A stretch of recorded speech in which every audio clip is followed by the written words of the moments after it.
Vamos falar da história do Kevin agora. Põe para mim a imagem aqui, por favor, do momento em que o motorista do carro que atropelou o Kevin semana passada em Cambé se apresenta à polícia. Essa imagem era guardada, ó, desde a semana passada. O atropelamento aconteceu num dia, no dia seguinte, na quinta. Infelizmente, o Kevin morreu no hospital. E aí, gente, chegou-se ao motorista através de câmeras de segurança que mostravam um Voyage verde passando pelo local. Essas imagens aí, ó. E perceba que ali na calçada, bem no alto da imagem, as pessoas estão desesperadas. Ele acabou de atropelar e ele foge do local. Ele disse ontem à polícia que não atropelou o Kevin, disse que não bebeu, ao contrário do que a polícia tem de informações. Agora, uma coisa ele confirmou, né? E é inacreditável. 30 anos de idade, o Eudenir Lino Pires não tinha CNH, não tinha Carteira Nacional de Habilitação. E aí, de verdade, a discussão já tem que parar por aí. Porque quem não tem CNH não pode dirigir. Quem não tem carteira de habilitação não pode estar conduzindo um carro. Eu parto do seguinte pressuposto: quem não tem CNH não sabe dirigir. Eu não posso, ainda que eu tenha noção, pegar um avião e sair pilotando, porque eu não tenho o brevet, que é a habilitação para dirigir aviões, monomotores. Aí depende, né? Você tem que ter até horas de instrução para dirigir aqueles aviões comerciais. Mas a coisa começa assim. Aí soma-se a omissão de socorro, a suspeita de que ele estaria embriagado no momento do acidente. E a nossa lei, infelizmente, prevê o quê? Ah, ele escapou ali do flagrante. Ele se apresentou 3 dias depois. Sabe o que ele fez? Prestou depoimento e foi colocado em liberdade. Lamartine Cortes acompanhou tudo, 12h48. Veja essa história e veja se não é de que voltar, gente. Agora, aqui no Balanço. Nas imagens, a chegada do motorista. Eudenir Lino Pires, de 30 anos, veio acompanhado de 2 advogadas e uma parente. Ele é eletricista automotivo. O depoimento começou pouco depois das 2 da tarde e durou menos de meia hora. No fim do depoimento, Eudenir saiu sem falar com a imprensa. Mas instantes depois, o carro em que ele estava no dia do atropelamento foi apreendido. É este Voyage. Bom, o carro já está estacionado aqui no pátio da delegacia. Eu vou me aproximar para mostrar um detalhe que chamou a atenção tanto da polícia como de nós da imprensa que estávamos ali na entrada aqui da delegacia. Veja que isso aconteceu há poucos dias e os sinais que a gente vê aqui no carro é de que ele acabou de passar por uma reforma.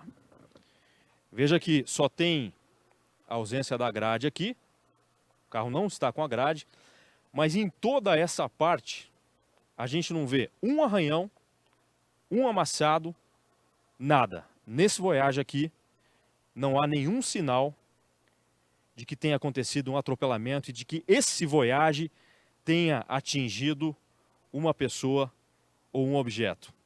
A polícia diz que a perícia vai apontar exatamente o que foi feito aqui nesse carro. Os peritos, eles têm know-how suficiente para dizer se esse carro foi adulterado ou não. Se eu perceber que há uma má-fé nessa adulteração, inclusive ele pode ser indiciado por fraude nesse processo criminal. Imagens de câmeras de segurança ajudaram a polícia a identificar o carro e o motorista, segundos depois do acidente. Ele não parou para socorrer a vítima, que com o impacto teve uma parada cardíaca. Foi levado para o hospital, mas morreu em seguida. De acordo com a polícia, no depoimento Eudenir entrou em contradição e deu uma versão no mínimo estranha sobre o acidente.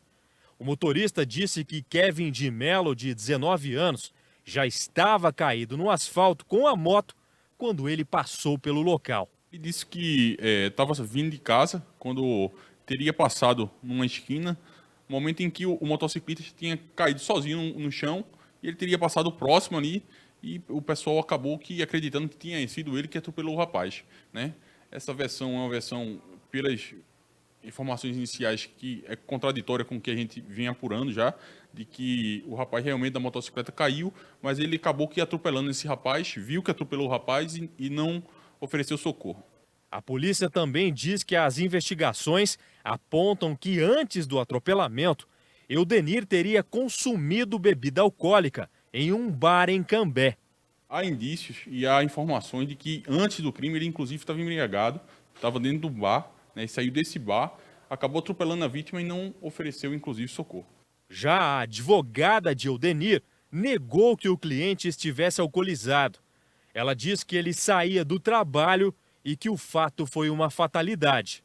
Ele trabalhou, né, era 5h30 da tarde, 17h30, ele trabalhou durante o dia e estava indo pegar uma peça para terminar o serviço. Kevin de Mello era vendedor em um depósito de materiais de construção. O jovem era filho único e foi enterrado neste domingo sob um clima de forte comoção. Durante o velório, a tia do rapaz fez um emocionante desabafo. A dor não tem como te explicar. As lágrimas, elas não podem dizer a dor que está no coração, né? Porque as lágrimas, elas que saem dos nossos olhos não explicam a dor que tá, porque a dor fica dentro da alma. É a alma que está doendo, é o coração que está doendo. É uma vida que se foi com 19 anos, né? Tinha uma vida toda pela frente, um menino bonito, que brincava, que gostava de sorrir, que gostava de viver. Eudenir Pires responde em liberdade por homicídio culposo, quando não há intenção de matar. Mas, segundo a polícia, as investigações podem apontar dolo eventual, porque estaria alcoolizado, ou seja, assumiu o risco de provocar alguma morte. Outro agravante é que Eudenir não poderia estar dirigindo por não ter carteira de habilitação. Já há um agravante que ele não tinha carteira de habilitação, né, ele não poderia estar dirigindo o veículo e, lógico, o homicídio culposo. Mas eu preciso avançar ainda mais em investigações para que a gente saiba todas as circunstâncias do crime. Ele deixou uma vida, ele destruiu uma família, ele destruiu um lar. Hoje a minha cunhada, meu irmão, o meu coração, a minha família está dilacerada, a dor, ninguém vai apagar. Tem muita gente falando, Juliano, o pai dele é funileiro ali no Novo Bandeirantes. Ele é eletricista de carros também, tá? O Eudenir, esse motorista que se apresentou, eu não entendo como é que ele pode não ter CNH. E aí tem muita gente que está me perguntando aqui no WhatsApp o seguinte, Juliano, a polícia tem elementos para dizer que ele bebeu, viu pelas imagens, e até porque ele não apareceu, que ele fugiu, e sabe que ele não tinha CNH. Por que é que a polícia não pediu a prisão dele? Nós conversamos com o delegado Vitor Dutra, que responde por este inquérito policial, e a gente questionou, doutor Vitor, com tudo isso que o senhor tem de elementos, por que o senhor não pediu a prisão desse motorista?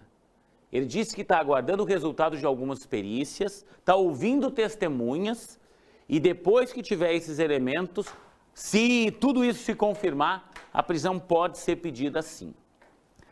É difícil para a gente aqui entender, às vezes, essa morosidade de algumas situações, mas a polícia ela tem que embasar um pedido de prisão, tá? Eu sei que na minha cabeça e na sua, com certeza, eu, por mim, queria ele preso agora.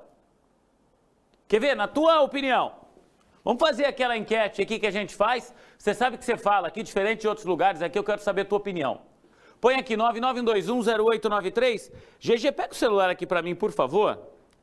Eu quero que você me diga, com base em tudo isso que você viu aí, fugiu do local, não tinha CNH, estaria embriagado de acordo com as informações que a polícia tem, ele se apresentou ontem e logo depois, pela mesma porta da frente onde ele entrou na delegacia acompanhado de 2 advogadas, ele saiu, tá?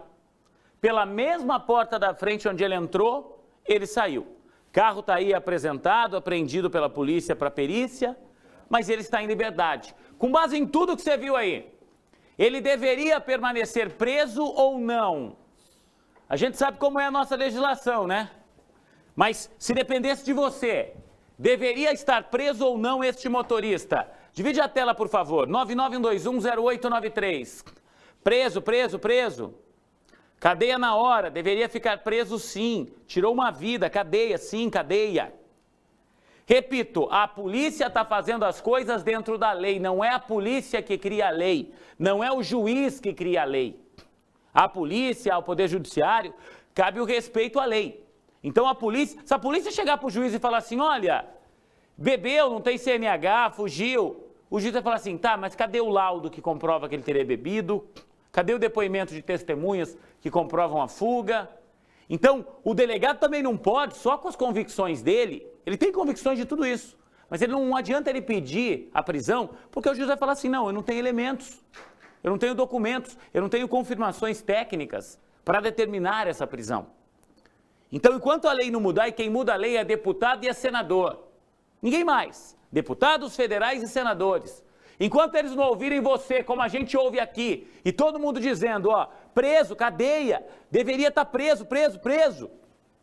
Enquanto eles não ouvirem a população, enquanto eles não ouvirem o brasileiro, aquele que os elege, enquanto eles não nos ouvirem, a gente que vota para colocá-los lá no Congresso, a gente vai continuar tendo essa impunidade. A gente vai continuar tendo gente morrendo e motoristas que fogem do local, que não prestam socorro à vítima, aparecendo 3 ou 4 dias depois, acompanhados de advogados, entrando, repito, pela porta da frente da delegacia e 1, 2 horas depois, saindo pela mesma porta da frente, respondendo em liberdade. E a família do Kevin está lá chorando. Está chorando a morte desse jovem de 19 anos. Até quando isso? É a pergunta que eu faço e que você deve fazer para o seu representante. Em quem você votou na última eleição? Você lembra? Em quem você votou para senador? Em quem você votou para deputado federal? É deles que a gente tem que cobrar, tá? Por isso é importante. Não sai votando em qualquer um, não. Porque depois, na hora de cobrar, você vai ter acesso a esse candidato? Você vai conseguir falar pelo menos com o assessor dele? Se a lei não mudar, a realidade não muda, tá, gente? 12h58.